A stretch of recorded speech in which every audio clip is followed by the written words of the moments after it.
High বন্ধু, আমরা চললাম মন্দির ঘুরতে, কারণ মন্দির কালকে দর্শন হয়নি। আমরা সমুদ্রে স্নান করতে গেছিলাম।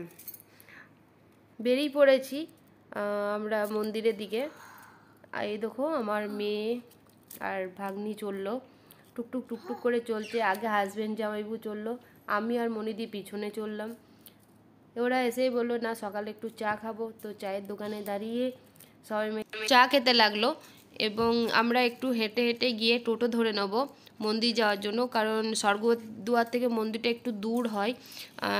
হাঁটতে হাঁটতে যাওয়ার জন্য অনেকটা টাইম লেগে যাবে। আমরা ওই জন্য একটা টোটো ভাড়া করে টোটোতে চেপে চলে যাব মন্দিরে। আমরা সামনের দিকে কাজ হচ্ছে বলে দক্ষিণ দুয়ার দিকে মন্দির যাবার রাস্তাটা এখন করেছে।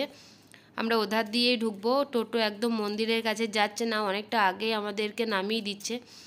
দেখুন তিন বোনে একদম বসে আছে, গরম এতই। দেখুন আমাদেরকে টোটোতে নামিয়ে দিয়েছে। আমাদেরকে বেশিক্ষণ বেশি দূর অবধি মন্দিরের কাছে অবধি নিয়ে যেতে পারেনি, কারণ মন্দিরে প্রচুর কাজ চলছে, খোঁড়াখুড়ি কাজ চলছে, ভেঙে আবার নতুন করে সাইডগুলো তৈরি করছে। আমরা দক্ষিণ দুয়ার দিকে ঢুকেছি। দক্ষিণ দুয়ারের সাইডেই একটা হনুমান মন্দির আছে, খুবই জাগ্রত। ওখানকার পুষ্প তুলসী পাতা পুষ্প ঘরে রাখলে খুবই শুভ হয়। আমি তো মানি, কারণ আমার লাইফে একটা এমন দিন গেছিলো, কারণ ওই হনুমানের ঠাকুরের তুলসী পাতা এনে আমি ঘরে রেখেছিলাম। আমি নিজেকে অনেক ধন্য মনে করি। মন্দিরে ঢুকতে হলে সামনে অনেক দোকান আছে, ওখানে জুতো, মোবাইল, বড় ব্যাগ থাকলে ব্যাগ রেখে আপনারা ভাড়া দিয়ে যেতে পারেন। আমরা ওখানে রেখে মন্দিরে গেছিলাম সকাল সকাল, তো ভিড় অতটা ছিল না।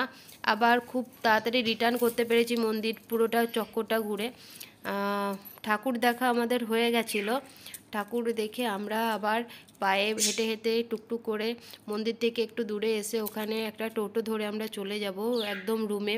প্রচণ্ডই গরম। আমাদের তখন বাজছিল 11টা নাগাদ আমাদের দর্শন হয়ে গেছিলো। দেখছেন মন্দিরের চারপাশটা কেমন কাজ চলছিল, পুরো একদম খুঁড়ে জল। আমরা রুমে চলে এসেছি, তো সবাইকে গরম লেগেছিল। রুমের মধ্যে এসিটা লাগিয়ে জাস্ট গ্লুকোভিটা বসে বসে খাচ্ছি। আর লাঞ্চের জন্য কেউ ভাত খায়নি, তো পিৎজা খেয়ে সবাই রেস্ট নিয়েছে। আমরা সন্ধ্যে নাগাদ বেরোবো। দিদি কালকে কিছু কেনাকাটা করতে পারিনি, কারণ সংক্রান্তি ছিল। এদের উড়িষ্যাতে আছে রিচুয়ালস যে সংক্রান্তির দিনে সব দোকানপাট বন্ধ থাকে। তো আমরা রেস্ট নেবো এবং সন্ধে হলে আমরা বেরিয়ে পড়বো। আমরা বেরিয়ে পড়েছি সন্ধেবেলায়। প্রথমেই ফালুদা থেকে আরম্ভ করেছি। ফালুদাটা খেতে খুবই টেস্টফুল লাগে, ওই জন্য সবাই মিলে ফালুদা অর্ডার হয়ে গেছে। তো ফুচকিগুলোকে জিজ্ঞাসা করা হবে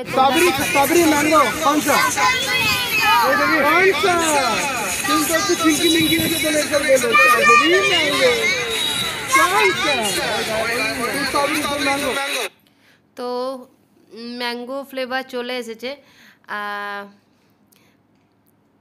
আয়ুষি খাচ্ছে, তো আমার মেয়েটাকে না দিয়ে আমাকে দিতে এসে বলে ও রাগ করে পুরো চলে গেছে। তো ওকে আবার নতুন করে একটা স্ট্রবেরি ফ্লেভার দেওয়া হলো।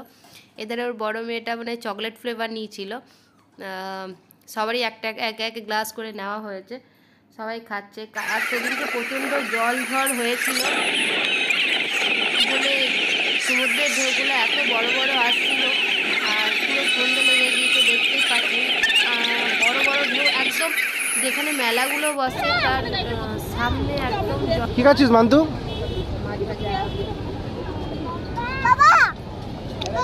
বড় মাছ ভাজা নিয়ে খাচ্ছি। আর পুরী যাবো না মাছ ভাজা খাবো না, এটা কোনো হতেই পারে না। পুরী গেলে মাছ ভাজা একবার খেয়ে দেখুন, প্রচণ্ড টেস্টফুল লাগে। মেয়ে নিচে চিংড়ি, বড় সাইজের চিংড়ি ছিল, 3 পিস নিয়েছে চিংড়ি।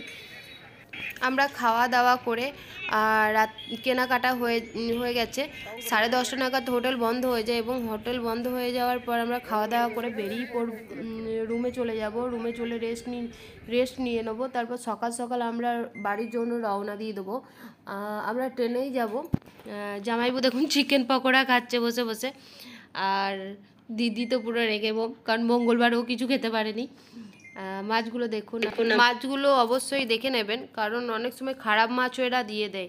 আমরা রেস্ট নিয়ে সকাল সকাল বেরিয়ে পড়ব ভুবনেশ্বর আসার জন্য। দেখুন আমরা ভোর ছটা নাগাদ বেরিয়ে পড়েছি ভুবনেশ্বর আসার জন্য। ট্রেন ছিল আমাদের 7টা নাগাদ একটা ট্রেন ছিল, এই ট্রেনটা ধরে আমরা ভুবনেশ্বর চলে আসবো। জামাইবুর পাস ছিল, তো জামাইবুর 2টো টিকিট ফ্রি ছিল, 4টে টিকিট ফ্রি ছিল, একটা টিকিট কাটার জন্য আমরা গেছিলাম। জামাইবুর রেলওয়েতে সার্ভিস করে, ইঞ্জিনিয়ার আছে। তো দেখুন আমরা স্টেশনের মধ্যে চলে এসেছি, ট্রেন ধরবো বলে ওয়েট করছি। আর বন্দে ভারত সেই তারপরের দিন উদ্বোধনের দিন ছিল, তো স্টেশনটা খুব সুন্দর সাজানো ছিল।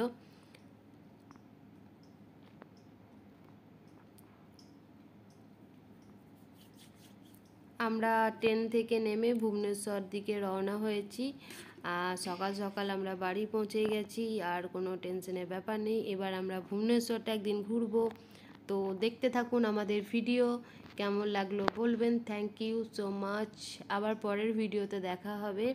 By bye, tata.